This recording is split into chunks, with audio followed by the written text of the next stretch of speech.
Nice to meet you here in Alabama. I'm so surprised that you made it to Alabama. That's awesome. Same here. Sweet home Alabama. Been singing it all day. Yeah, I needed to do that. Okay, I wanted to ask you some questions for our audience. So as you know, the latest updates about review groups. What should new sellers do now if they do not have any audience built in the United States? What's your point of this? Well, I think the review group situation has kind of normalized things because they became a big crutch. It got so easy to get reviews that people stopped realizing that this is actually all about building a business. And in building a business, you don't rely on one marketing method. There are tons of other things that you can do. So obviously, if you have a network of some kind or you have an audience of some kind, your launch is right there. But if you're out of the country and you don't have that audience, then it comes down to just being more thoughtful in your marketing. You have to pay for advertising, and you can do so many different things. Run Facebook ads or Pinterest ads, build a Facebook community. It takes a little while, but sometimes you can get that going if you find influencers on Instagram, places like that, or just run advertisements to your listing or to your brand page on Amazon and have a follow-up sequence in place that turns these people who are buying, maybe you want to give them a general 10% off or 15% off store-wide, and to stimulate those sales and turn them into reviewers. And the reviews will come in. These are all things you should be doing anyway. Yeah. And the reviews will come in, and then you can rest easy because it's all going to work out. But let's say you have 0 reviews. What would be your first steps in case you do not have any audience in US? Advertising. Just advertising. Crank up Amazon PPC. Price it at really, really, really high value. Here's the thing. The only reason why you're not getting sales with no reviews is because people are skeptical. Mm-hmm. They don't know, there's no proof of concept with that product yet.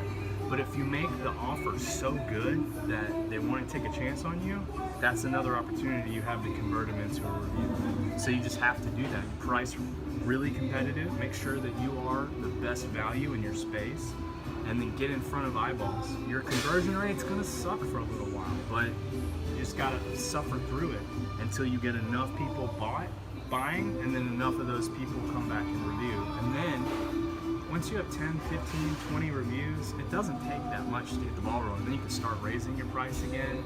You can start spending more time figuring out how to rank, which is going to lead to more sales that then turn into more reviews because you have a follow-up sequence in place.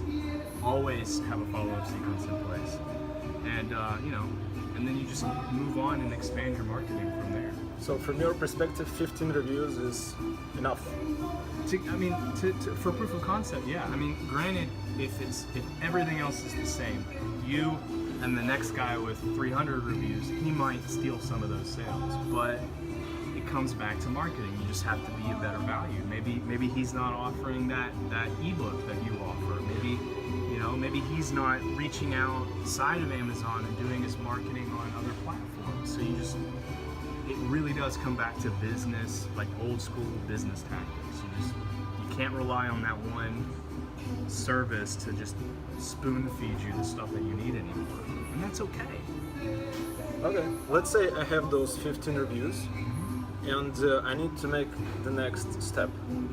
What would it be? To use a Zone Blast? Maybe other service, launching service, maybe a little bit more advertising? What would it be? I think that you always optimize the 3 areas that you have control over in your Amazon. Optimize your listing, and that's a never-ending battle. I mean, you might think your listing's perfect, but always got to be looking for new keywords, for long-tail keywords that you could be targeting. So that's something either you or somebody on your team should be constantly doing. Get the optimization tight for the listing to raise conversions as much as possible. sponsored product ads, and that requires a lot of optimization too. You need to figure out what works best for you. Exact match, phrase match, or broad match keywords. You need to find what keywords are converting, and you're going to constantly be tweaking those too, because different times of the year or different sentiments in the market will actually make the keywords that you're bidding for vary from time to time. And then promotions. Regardless of how you get those promotions out there, whether that be through advertising or a launch service. I mean, basically all promotions are getting discount deals to large amounts of people. And you can do that in a number of different ways. You can use somebody else's list, like Zon Blast, for a launch service. You can run Facebook ads, which essentially is the same thing. You have less control over it. You might spend a little bit more money, but if you're good at Facebook ads, that's a great way to do it too. If you know a big marketer with a huge list already, you can ask them if you could borrow their, the PS line in their email newsletter or whatever. There's a ton of different ways to do it, but you should be running promotions to get brand visibility and to increase sales velocity, which affects your averages over time so that you can rank better. All of those things are things you can control within Amazon, and you should be dedicated to constantly improving them. And that's how you grow. And that's from 0 reviews or 20 reviews, or it doesn't really matter. Okay, as you know, inside Amazon they have like giveaways, like you can do giveaways within your listing right now on Amazon. What would you say about it? Like, so I haven't played with that feature yet personally, but I've in the forums and the groups that I follow, I've seen some people do it. And what that is for specifically is for getting traction, brand awareness outside of Amazon. Because what the giveaway users do is they tweet about it and they do Facebook posts about it, and that's great because that's more backlinks. So that's the more, same as launching service, right? except that the focus is less within Amazon, it's more outside of Amazon. Okay. So it's kind of like Amazon's version of Thomason, where they're getting a lot of links leading to Amazon from outside. And that I've seen a lot of people say that they really like it because it led to thousands of Twitter followers or Instagram likes, and these are, all aspects of a growing brand.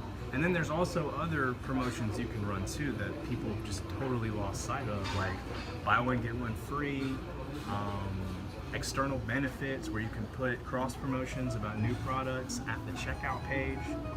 There are tons of tools. You just really have to dig in and find and play around with all of them and see which ones work best for your audience. Cool, thank you. Actually, I have the last one question. Maybe Joseph has something else to ask.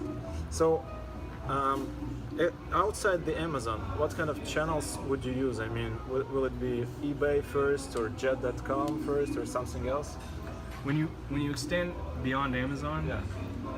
I think the easiest place to expand to are other marketplaces. eBay is a big player. I know it has a bad rap, but they're working really hard to make their marketplace a little bit better for sellers. They've started charging, they've started offering advertising, like sponsored product ads, which I think is huge. So that's a good place to go. Jet's harder to get on, and you have to pay a service to hook your FBA to it, but Why is it harder? because you have to pay an external service to actually hook the APIs, Okay. which can be a little complex, and then getting listing changes done is like, they make it the most painful process humanly possible. But Jet listings also rank really well in Google, so even if you're not making a ton of sales, it's good to get out there because it just gets you another link to your brand. This is particularly for people who are trying to build a brand. These tools are really good for that kind of thing. And then, of course, having your own website, which I think is important for a couple reasons. One, because one day you probably want to start making sales on your own website, but two, if you have your own website, it makes it abundantly easier to make listing changes within Amazon, because all too often people lose control of their title or something changes and they're like, Amazon, why'd you change it? And they're like, oh, some silly arbitrary rule that we just decided to enforce. and they don't do anything. Well, if you have a website, any changes you want to make, all you have to do is put them on the website, call Amazon and go, hey, I just want to let you know that the listing's wrong. Look at the manufacturer's website. And then they look, you know, the little Seller Central guy looks at the manufacturer's website and goes, oh my gosh, you're right, it's wrong. I'll change it right away.